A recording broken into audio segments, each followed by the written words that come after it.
नमस्ते बच्चों आज हम कक्षा 8 गणित अभ्यास 1D प्रश्नों को हल करेंगे। प्रश्न 1 हल कीजिए। ये 4 भागों में दिया है। इसका पहला भाग हल करते हैं। ऋण 9/8 गुणा ऋण 32/3। हम जानते हैं कि परिमेय संख्याओं का गुणा बराबर अंशों का गुणा बटे हरों का गुणा। अंश हमारे यहाँ ऋण 9 और ऋण 32 हैं, तो ऋण 9 गुणा ऋण 32 बटे हर हमारे यहाँ 8 और ऋण 3 है, तो 8 गुणा ऋण 3। यहाँ इस ऋण से ये ऋण कट गया। 3 एकम 3, 3 तिया 9, 8 एकम 8, 8 चौक 32, 32 ऋण का है तो ये ऋण 4 हुआ। ये आया हमारा 3 गुणा ऋण 4 बटे 1 गुणा 1। 3 चौक 12 ऋण है, ऋण 12 हुआ। ये 1 एकम 1 से हमने ऋण 12 में भाग दिया तो ऋण 12 बार गया। यही इसका आंसर है। इसी का दूसरा ऋण 32 गुणा ऋण 7 बटे 36। इसको हल करते हैं। ऋण 32 को हम परिमेय संख्या बना लेते हैं इसके बट्टे में 1 लिखकर, तो ये हुआ ऋण 32 गुणा ऋण 7 बटे 1 गुणा 36। 4 से हमने ऋण 32 में भाग दिया तो ये गया हमारा ऋण 8 बार और 4 ने 36 होते हैं, तो ये हुआ हमारा ऋण 8 गुणा ऋण 7 बटे 1 गुणा 9।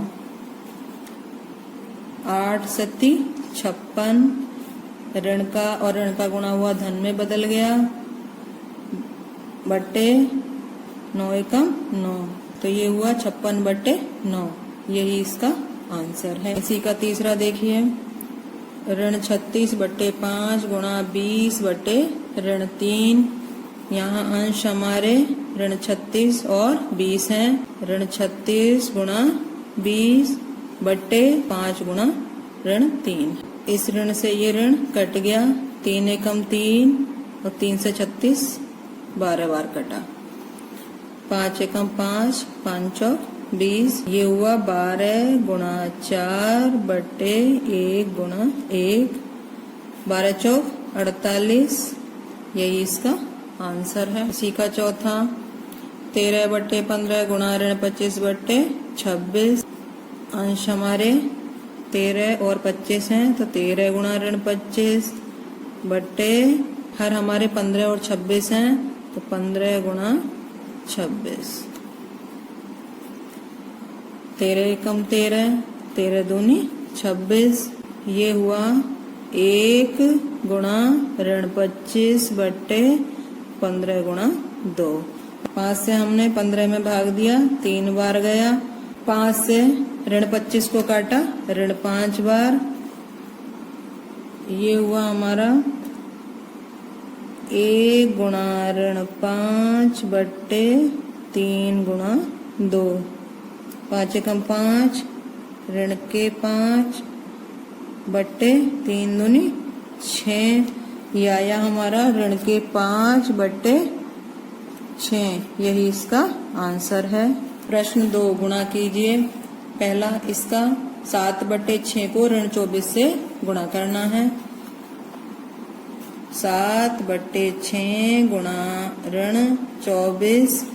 इसके बट्टे में 1 लिखकर इसको परिमेय संख्या बना लेते हैं। अंश हमारे हैं 7 और ऋण 24, तो 7 गुणा ऋण 24 बट्टे हर है हमारे 6 और 1, 6 गुणा 1। 6 एकम 6, 6 चौक 24 ऋण है, ये ऋण 4 हुआ, तो 7 गुणा ऋण 4 बट्टे 1 गुणा 1 बराबर 7 चौक 28 ऋण 28 बट्टे 1 एकम 1 बराबर ऋण 28। यही इसका आंसर है। इसी का दूसरा ऋण 9/8 को ऋण 16 बटे ऋण 3 से गुणा करना है। ऋण 9 बट्टे 8 गुणा ऋण 16 बट्टे ऋण 3। ये ऋण से ऋण कट गया। 3 एकम 3, 3 तिया 9 ऋण है तो ये ऋण 3 हुए। 8 एकम 8, 8 दूनी 16। ये हुआ ऋण 3 गुणा 2 बट्टे 1 गुणा 1 बराबर ऋण 6 बट्टे 1 बराबर ऋण 6। यही इसका आंसर है। इसी का तीसरा 16 बटे ऋण 21 को ऋण 14 बटे 5 से गुणा करना है। 16 बटे ऋण 21 गुणा ऋण 14 बटे 5। इस ऋण से ये ऋण कट गया। ये हुआ 16 गुणा 14 बटे 21 गुणा 5। 7 से 21 को काटा 3 बार, 7 दूनी 14। ये हुआ 16 गुणा 2 बट्टे 3 गुणा 5। 16 दूनी 32 बट्टे 3 पंजे 15। तो ये आया 32 बट्टे 15। यही इसका आंसर है। इसी का चौथा ऋण 13 बटे 5 को ऋण 11 बटे 39 से गुणा करना है। ऋण 13 बटे 5 गुणा ऋण 11 बटे 39। अंश हमारे यहाँ ऋण 13 और ऋण 11 है। ऋण 13 गुणा ऋण 11 बटे हर हमारे 5 और 39 है तो 5 गुणा 39। 13 एकम 13 ऋण का है तो ऋण 1 हुआ। 13 × 39। ये आया हमारा ऋण 1 गुणा 11 बट्टे 5 गुणा 3। 11 एकम 11 ऋण और ऋण का गुणा हुआ, धन में बदल गया, बट्टे 5 तिया 15। तो ये हुआ हमारा 11 बट्टे 15। यही इसका आंसर है।